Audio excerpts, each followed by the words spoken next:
you crushed your workout. You feel like a champ. But then 48 hours later, you feel like you can't walk down the stairs without gripping on the railing and feeling like you're 90 years old.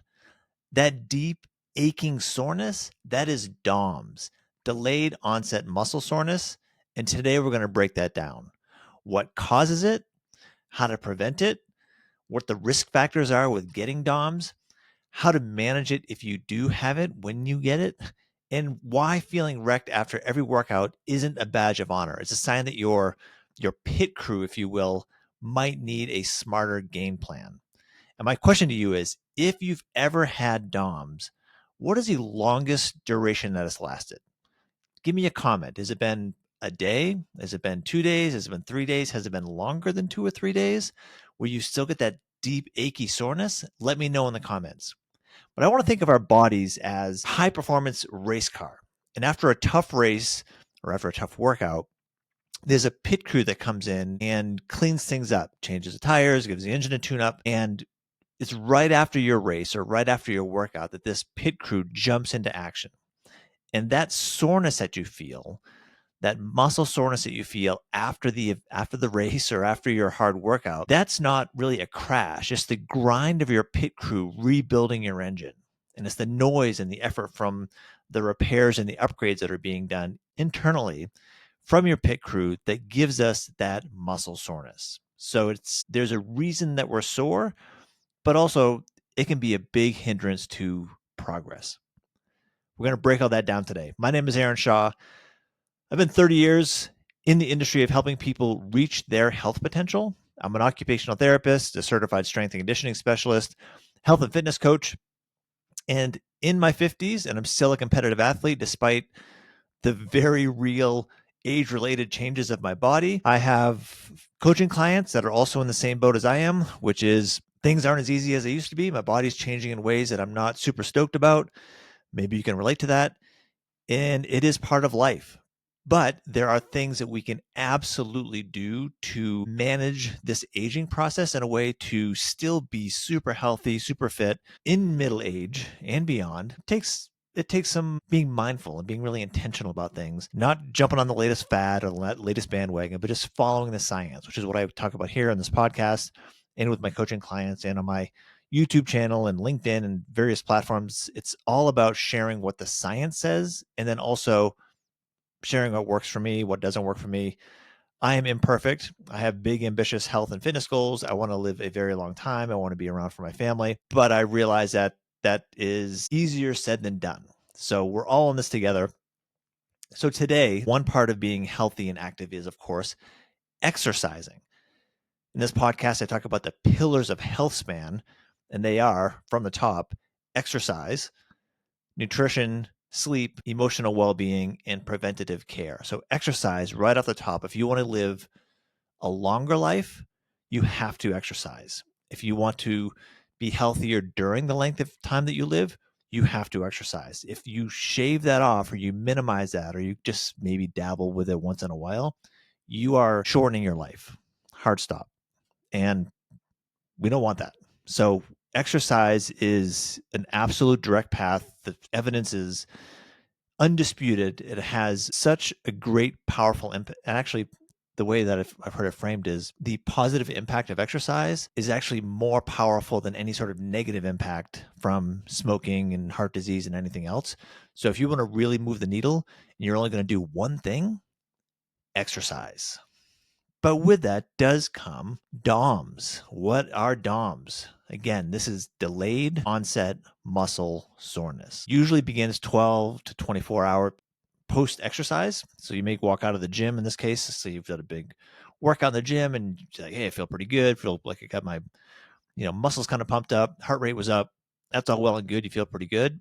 But then later that night, or typically when you get up the next morning, you do a little stretch. When you get up, you think, oh man, I am sore. Where are you sore? Is it your back? Is it your legs? Is it your shoulders? And this delayed onset muscle soreness tends to peak 24 to 72 hours after the insult, if you will. And the range that it tends to resolve can be as short as a day. It can be as long as a week, depending upon how much damage was done to the tissue, how much time and effort your internal pit crew has to take to fix things up. So it's not really a sign of injury, but it is absolutely a sign of micro trauma and your body being in the process of trying to recover from that micro trauma. We need to remember that when we are exercising, when we are, whether it's cardio exercise or resistance training exercise, that the intent of exercising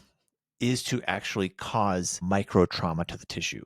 Not macro trauma that we could say is an injury, but micro trauma. We're trying to ever so gently, ever so, I would say intentionally, or kind of finesse a little bit of tissue damage by overloading the tissue, that your pit crew has to come in, tidy things up, repair some of this micro trauma.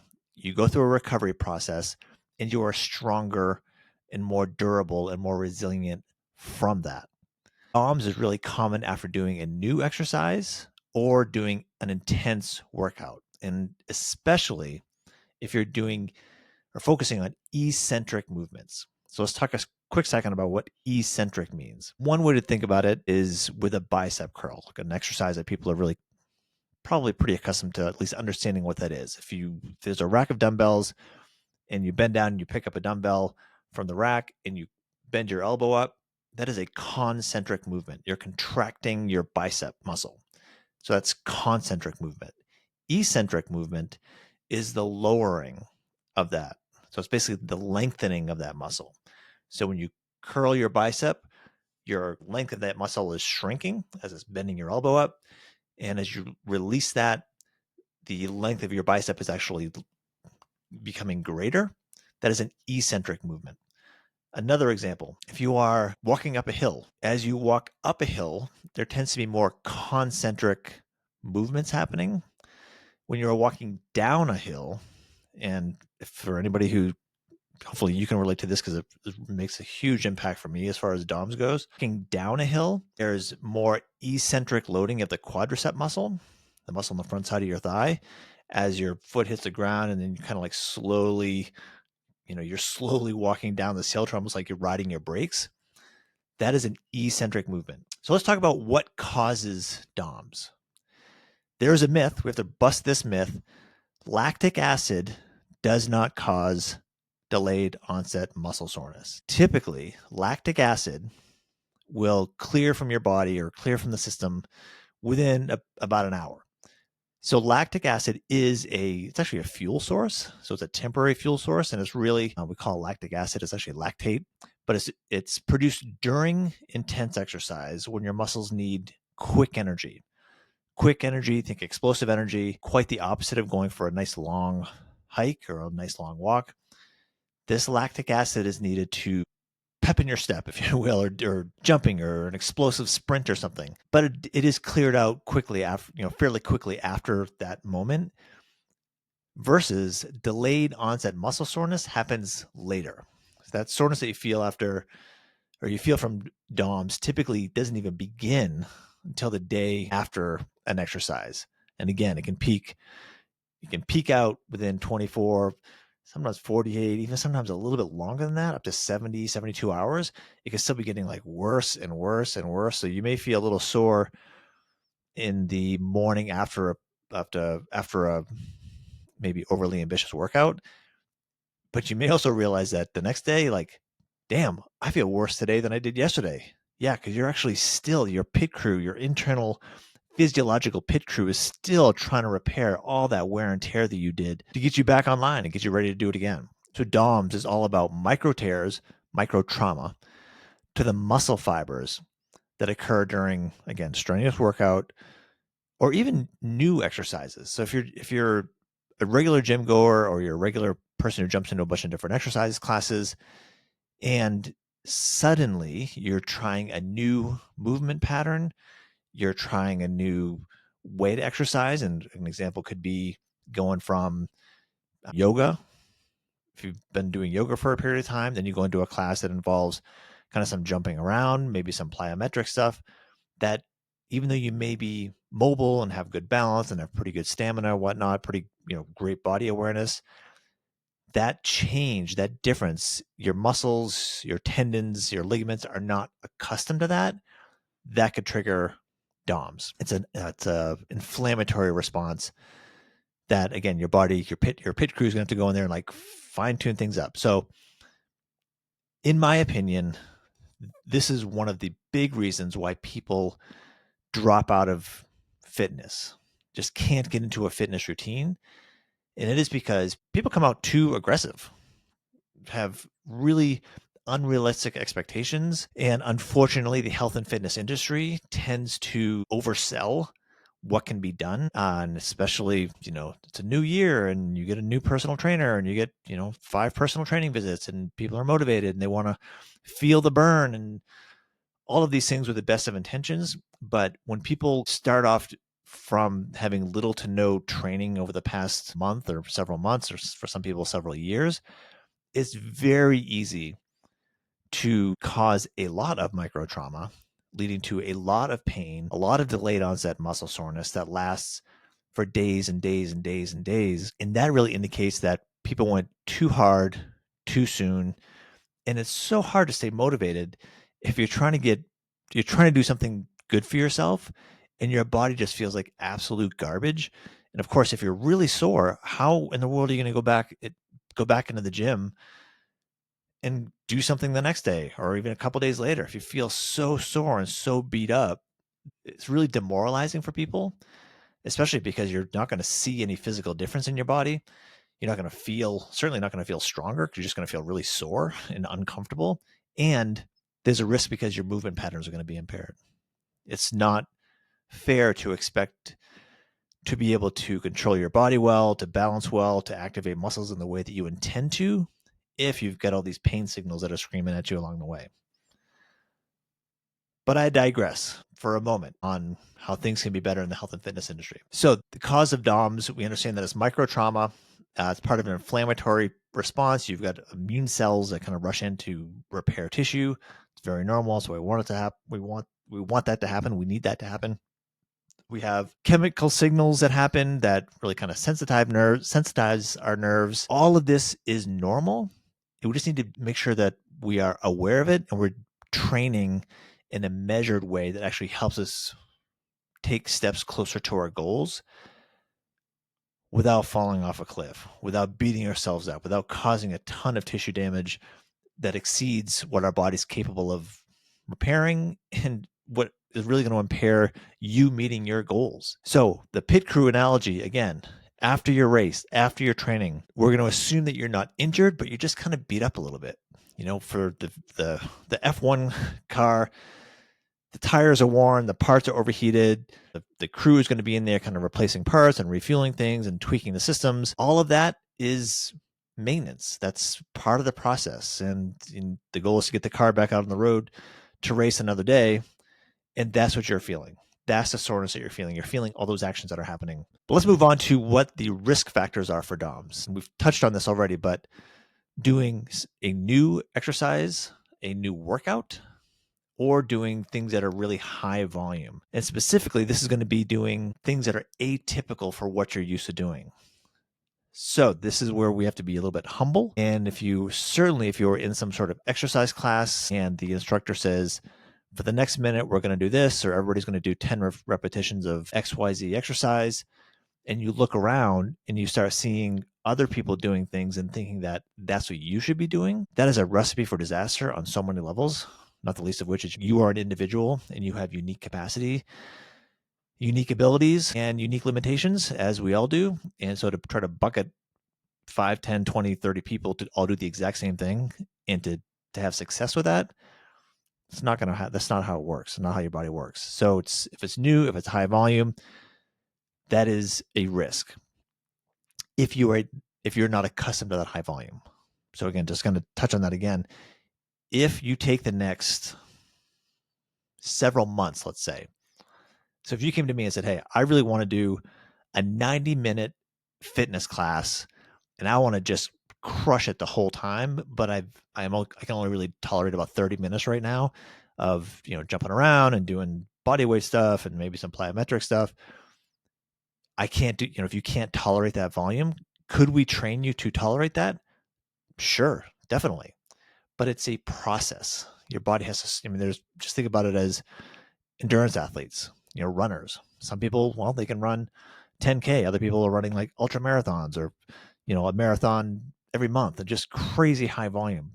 But they've been taking a long time to accommodate that. So another risk factor is focusing on eccentric movement. So this eccentric movement does produce more wear and tear on the muscle fibers and will therefore tend to lead to more soreness. So this is the idea of lowering weights. Another way to get a sense of what eccentric is if you're standing up right now, if you were to slowly lower yourself into a chair, that lowering is eccentric. That's an eccentric movement. Concentric would be starting in a chair and slowly standing up. You're contracting your quadricep muscles and your glutes, your hip extenders. And so as you're standing up, you're contracting those muscles. The muscles are becoming a little bit shorter as you slowly lower yourself down, eccentrically loading those muscles. When you do that eccentric movement, tends to be more tissue damage. So I can tell you that for me, anything that involves downhill walking, downhill running, eccentric movement, I feel it. Another thing that is a risk factor is if you are not recovered when you're going into an exercise session or to do a certain exercise. So if you've not quite fully recovered from your last whatever exercise you're doing, shoulder press, for example. So if you're doing a shoulder press, you did a pretty solid session a day or two ago and you're still kind of sore. And then you're like, I'm supposed to do it again today. And you do it again.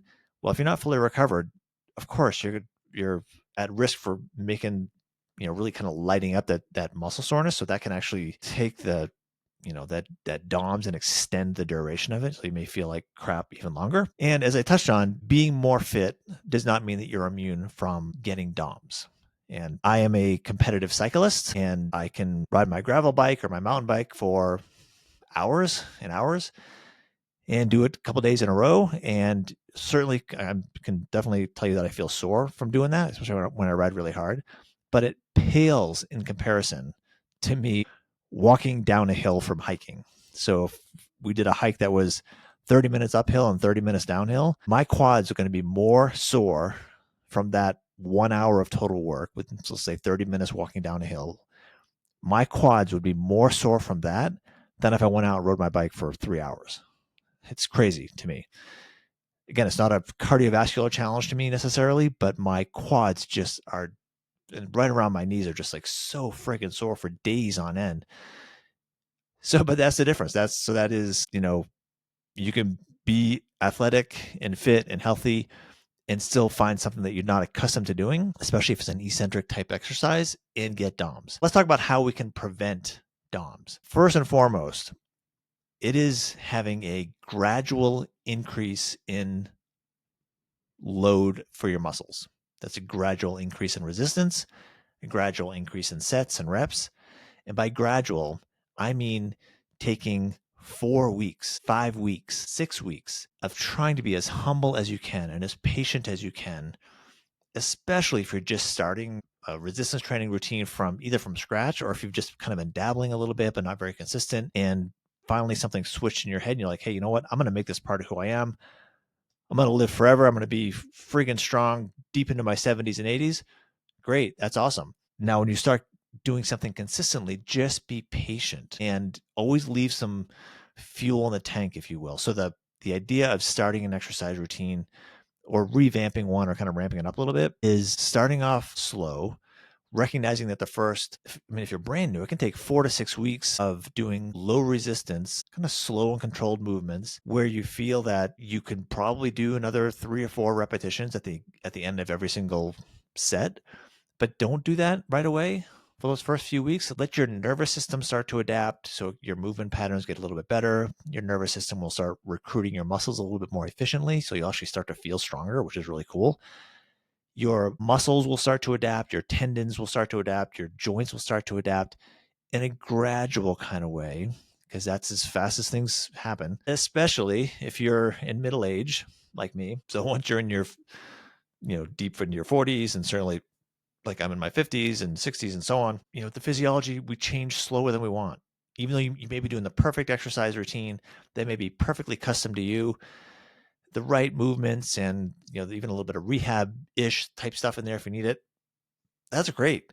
It still takes weeks and weeks and weeks and weeks and weeks to go through what we call this a preparatory phase, or where you're kind of preparing your tissue for more challenges to come. And unfortunately, a lot of people don't prevent delayed onset muscle soreness because they just skip over that preparing your body to tolerate more demanding things, and they jump right to the really high demand things and then complain that I keep getting hurt every time I go to the gym, or I keep getting hurt every time I start a new exercise routine or something. It's like, yeah, because you're starting on step 2. You haven't even done step 1 yet. If nothing else, if you do not want to be sore or injured, and if you do want results, please invest in a preparatory phase where you just ever so gradually increase the load on your tissue over 4 to 6 weeks. So to prevent DOMS, we're going to prioritize progressive overload. Again, not huge jumps. We're going to focus on eccentric control in our training. So it's going to be moving slowly in that eccentric phase with an appropriate amount of resistance so we don't overly traumatize our tissue. We're going to definitely do proper warm-ups, dynamic mobility, some dynamic stretching, very light intro sets whenever you're doing new exercises. So if you are going to do a squat, for example, the first thing you're going to do is warm up really well for it. You can do some dynamic mobility really well. You can do some body weight squats first. And then when you decide to do weighted squats, whether that's with a barbell or a dumbbell, at least have one set where the resistance on that is light. It's resistance, so it's more than your body weight, but it's still light. And you can go through the full range of motion that you want to achieve. And you can do 6 repetitions, 8 repetitions, 10 repetitions really comfortably. You're certainly putting in a little bit of work, but those light intro sets, and especially if you're trying this as a new exercise, is a great way to get your body, your nervous system, your muscles, your tendons queued up to do the work that you want it to do. And as long as you're not overloading it too quickly, you're safe. You're as safe as you're going to be with that. But let's be real. You're going to have DOMS. I've had DOMS. I will have them again and again and again and again. So it's going to happen. So what can you do? Let's say for some magical reason, you woke up today and you're like, oh my God, my quads are just destroyed from this thing I did. I went on a big hike and I don't really hike, or I went on a run with a friend and I don't normally run, and now I'm just like so sore from yesterday or 2 days ago or 3 days ago. What are you going to do about it?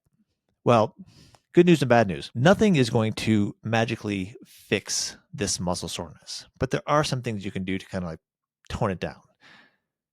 Remembering, framing this, that it is a normal part of the recovery process. You have your internal pit crew is trying to patch up all these little micro tears you have in the tissue. It's normal. Your body's doing what it's trying to do. You can either like gently try to help it along. You can try to create a very great working environment for your pit crew, or you can scream at your pit crew and not treat it well, and they're gonna work slower.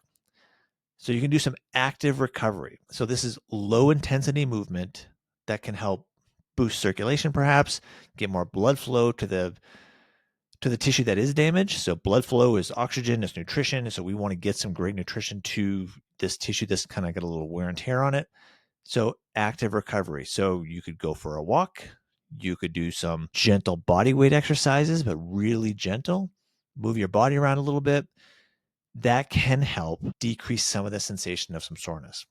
You could also do foam rolling and gentle massage. So this may reduce the pain perception. Let's say you have micro tears in your quadricep muscle because you've done a run.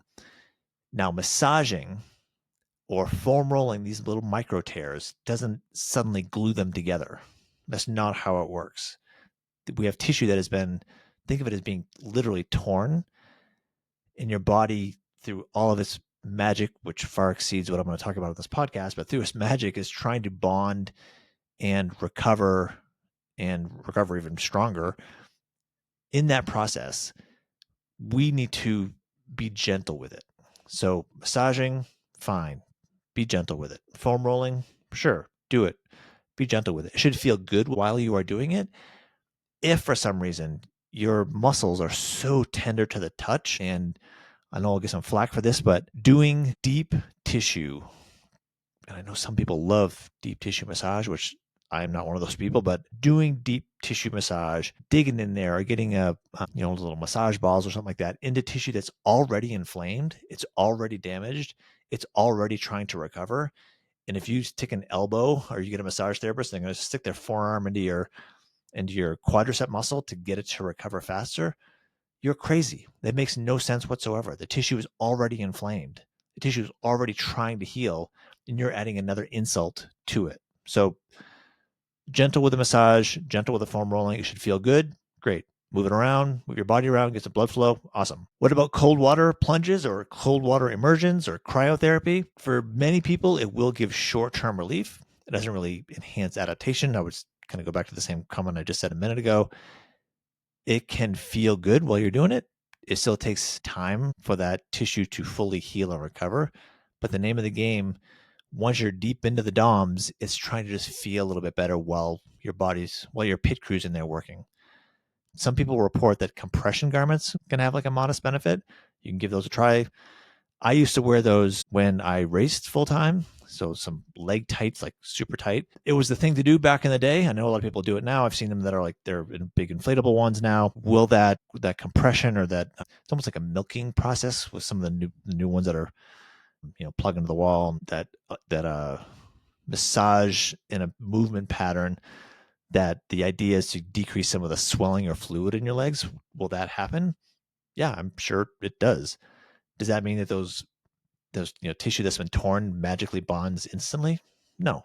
But again, if it can give you a little bit of benefit, if it can at least make the environment for your pit crew to do what they need to do a little bit better environment to work in, great. Give it a go. What about NSAIDs, non-steroidal anti-inflammatory drugs? They have been shown that can reduce pain, but it may actually blunt muscle gains if they are overused. So they're an anti-inflammatory. I'll have to break out another episode just doing anti-inflammatories because there's interesting schools of thought on this. The inflammatory process is absolutely a process to get your tissue to adapt to be stronger, and wherever your tissue adaptations you're trying to get from exercise, that effort causes tissue inflammation. That's normal. Your body has a process of dealing with that. In this case, specifically to get stronger. Now, if you take an anti-inflammatory, you're basically cutting that natural process. So are you impeding your body's natural process where it's going to try to get stronger? You're stopping this multi-step sequence of events from a baseline to controlled tissue trauma to inflammation to repair and repair back stronger. And by having an anti-inflammatory product put in the middle of that, are you stopping part of that normal process? Are you impairing your own recovery? Are you impairing the benefits of your recovery? I should say. I mean, you could certainly take some medication and feel less pain, definitely. But are you actually blunting the gains that you actually suffered through to get? That's a question. And I don't have a great answer for that. But I can tell you that sleep, high quality protein, hydration, even omega-3s can support recovery. So it is a comprehensive approach. This is not a quick sell. Here's the quick magic pill and you're going to be stronger and your DOMs are going to disappear. I'll never feel them again.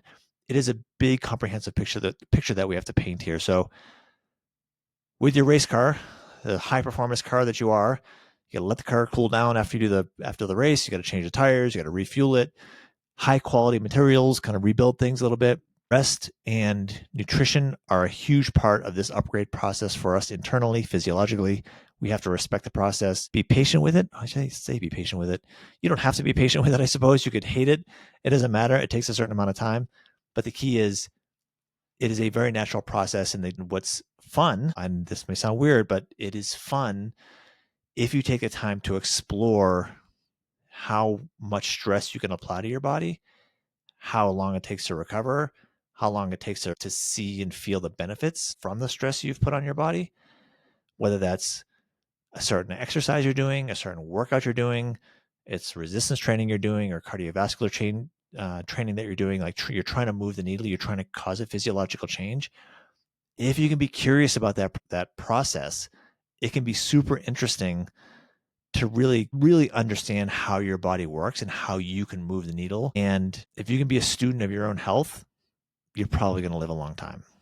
If you can be a student of your own health, understand that it's your body's always changing. So this is the other, I suppose, a caveat for people who are trying to get back into a regular exercise routine. So many clients that I've talked to or done consults with have this illusion that I know I can do X, Y, Z exercises because I used to do that back when I trained, when I exercised before.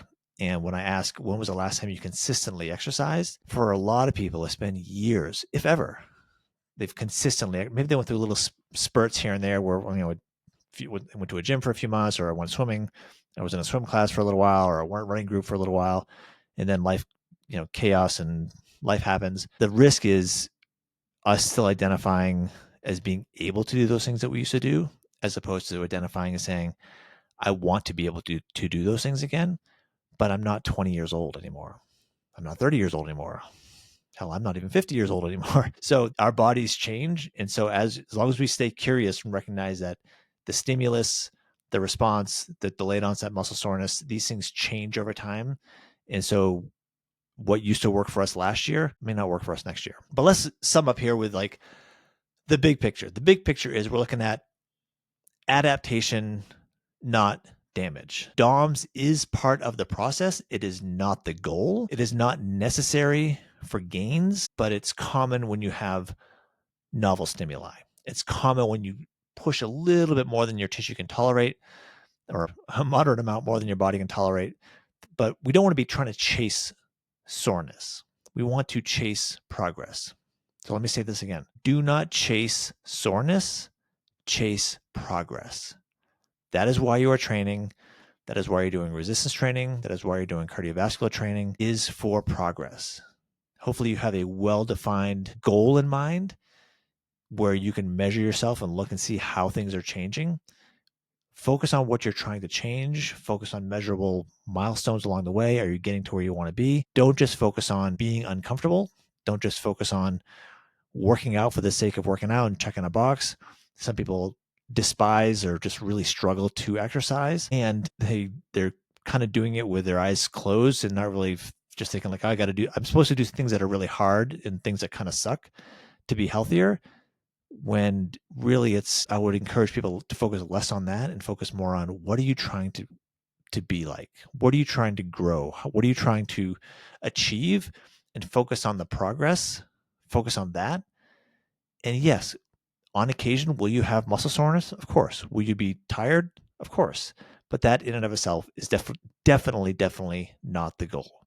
So your pit crew is trying to fix their wear and tear from the exercises you've done in the past couple of days, but they're not just trying to fix the damage. They're actually trying to upgrade your vehicle. They're trying to upgrade you so you can come back stronger. So the one thing you can do today to extend your health span, to extend the duration of time in your life that you feel healthy, active, vibrant, resilient, durable, is to learn how to train smarter and recover smarter. We can all suffer through a really hard workout, but it is not necessarily the best thing to do, especially if you find yourself with DOMS that last days and days and days on the regular.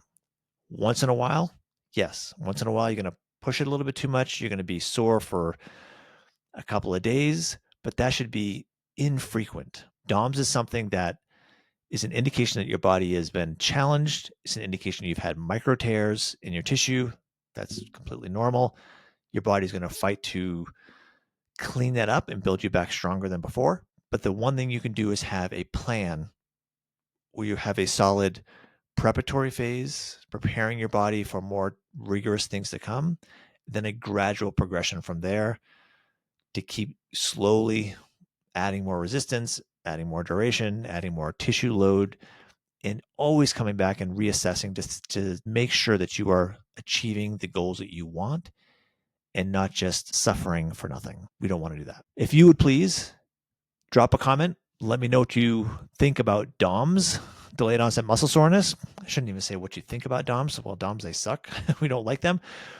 But let me know if you have any questions about DOMS, or if there's any other things, aches or pains related, injury related, exercise, nutrition, sleep, emotional well-being, preventative care. That's what I love talking about. It's what I love researching about. And it's what I work with my clients on. And if you would be ever so kind to follow my YouTube channel, that would be great. Or follow this on whatever podcast platform you're listening to. That would be awesome. Greatly appreciated. And until next time, take care of your health. Try to avoid DOMS. Cheers.